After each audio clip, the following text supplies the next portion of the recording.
Assalamualaikum warahmatullahi wabarakatuh. Perkenalkan, saya Neri Nurtiana Restu. Saya dari kelompok 6 pemateri kedua ingin menyampaikan materi tentang keterampilan memberi penguatan atau reinforcement skill. Penguatan ialah respon positif dalam pembelajaran yang diberikan guru terhadap perilaku peserta didik yang positif dengan tujuan mempertahankan dan meningkatkan perilaku tersebut. Dapat diartikan, penguatan ialah respon terhadap suatu tingkah laku yang sengaja diberikan agar tingkah laku tersebut dapat terulang kembali. Tujuan dari penguatan ini adalah yang pertama, meningkatkan perhatian siswa dalam proses belajar.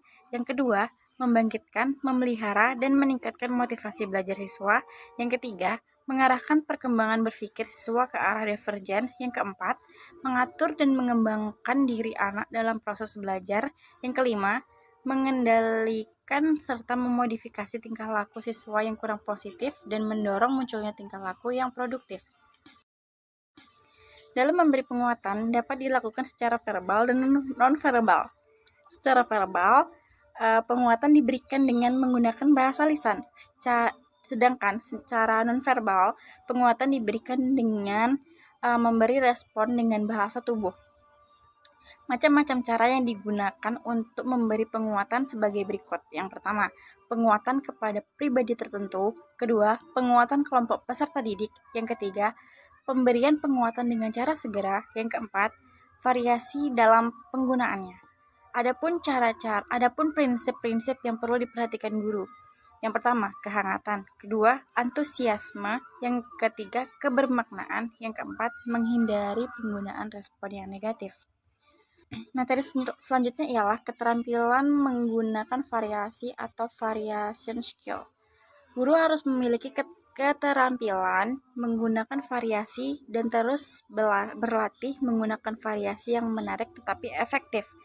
Guru harus terampil dalam menggunakan variasi mengajar agar proses pembelajaran tidak membosankan. Variasi dapat diartikan sebagai sesuatu yang lain dari biasanya. Variasi di sini ialah segala tindakan guru dalam pembelajaran untuk mengatasi kebosanan dan menjaga perhatian peserta didik.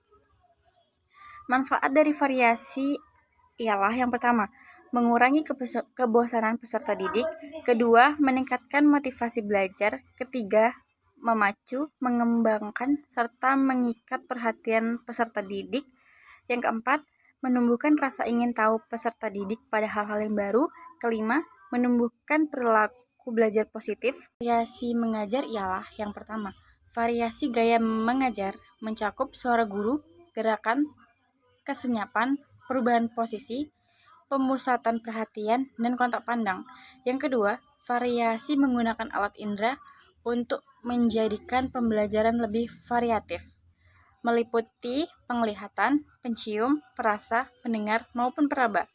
Yang ketiga, variasi interaksi belajar harus disesuaikan dengan jenis materi, tujuan pembelajaran, alat, dan media agar proses pembelajaran menjadi berkualitas.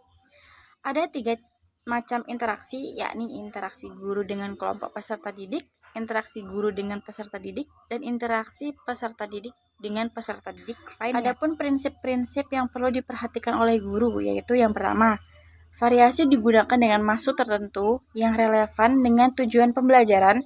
Yang kedua, diberikan dengan penuh kehangatan dan antusiasme seorang pendidik. Yang ketiga, dilakukan secara wajar dan tidak berlebihan. Yang keempat, digunakan secara lancar dan berkesinambungan serta fleksibel. Yang kelima, variasi direncanakan dengan baik.